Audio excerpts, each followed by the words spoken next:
from this to this, and from this to this. So, ito na nga yung part 2 ng makeover nga ng aming munting tahanan. Ito nga yung before, so ito yung kwarto namin. So, pink era yan dahil kaya BBCL. So, nag-makeover kami. So, papalitan na yung color pink na yan dahil meron na tayong baby boy. And ito naman nga sa sala namin. So, ayan. O, diba? Napaka-cute silang. So, ito na yung update sa second week nga. So, ito na yung aming kwarto. So, unti-unti na siyang natatapos. Bali, puro semento na yung paligid namin dyan. At sa sala, ito naman nga. Tapos na nga rin magkisame niyan kasi may mga onting awang. Kaya ayan, bumuli na nga lang ako ng spray foam. So itong spray foam ito sobrang laking tulong nito sa mga may awang-awang sa butas, sa aircon. So mag-i-spray ka nga lang dyan tapos hayaan mo lang siya for an hour. Tapos maya may titigas na siya, magiging foam na siya.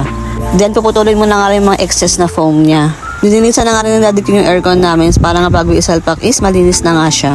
Buti na nga lang, natutunan niya na maglinis ng aircon kaya malaking tipid na nga rin sa amin kasi kada palinis namin 500 pesos. Nag-start na nga rin kami maglinis niyan. Diyos ko, grabe nakaka-stress maglinis kasi syempre diba yung alikabok nga ng semento. So kailangan talaga lahat ng paligid is kailangan punasan. Sinunod na nga rin namin itong pader namin. So tinanggal na namin yung mga color pink na bricks foam.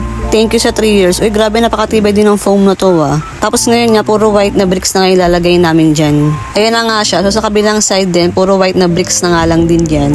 Ito lang yung mga binili kong sticker. So napakadami nito. So ilalagay itong brown white na to dun sa may uluhan namin. Bali, ang team namin ngayon is static naman. So brown and white. Diyos ko, tulungan na nga lang talaga kahit nahihirapan na din ako kasi sobrang laki na nga rin ang tiyan ko. Talagang pinush na nga rin namin magpa-renovate kasi na para pagdating ni baby number 2 is malaki na nga yung space namin. Tsaka syempre mas maganda na yung dadatnan niya. And ito nga natapos na nga din namin. Sobrang gandang-ganda nga ako. So ayan nga yung napili kong design. So ganyan siya. O diba? Ang cute silang. Next naman nga itong floor. O diba? Nandyan ang ate Jam Jam. Dahil wala siyang pasok ayan, gusto niya raw tumulong. So hindi naman niyang pinilit. Talagang siya yung nagkusa. Kaya nga nakakatuwa kasi nag-enjoy din siya sa ginagawa niya. Next na nga pinasok na nga tong kama namin. So ayun, unting-unting na nga lang makakalipat na rin kami. So fast forward lang, ito lang yung kinabukasan. Pinatungan din nga namin ng sticker itong white na foam kasi nga para mas gumanda lalo yung design. Tsaka parang di rin naman na puro plain lang na white yung design ng kwarto. Then next na nga itong sa may sala. So ayun, nilagyan na nga rin namin ng sticker dyan. So ibang design naman, wag naman puro kulay white. Grabe nga, sobrang nakakapagod pero magiging worth it naman to lahat pagkatapos. So fast forward lang, ito lang nga rin yung kinabukasan. So nagkabit na nga si Daddy King dyan ng linoleum. Syempre brown pa din kasi dun nga na maglalaro yung kulay ng aming tahanan. So brown and white. So ito nga dumating na nga rin order kong cabinet para nga to kay baby number 2. So meron na siyang sariling cabinet. Pang-apat na cabinet na nga to. Syempre nag-iisa kami. So ito nga kay baby number 2. Tapos ito yung kay CL. Tapos ito yung sa akin. Tapos kay Daddy King din sa may labas, sa may sala.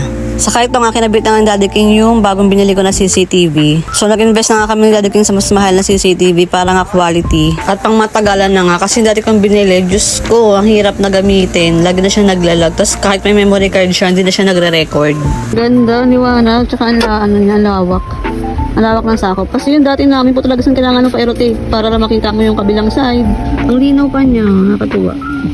Tignan mo doon sila mga panggit. Ano nga ba ito kasi di ko alam. Saan yung kamuhan? Ganito. Yung bata, sige. And ito na nga yung final look ng aming munting tahanan. So thank you Lord. And thank you Papa Lo Alan kasi siya yung gumawa nitong bahay.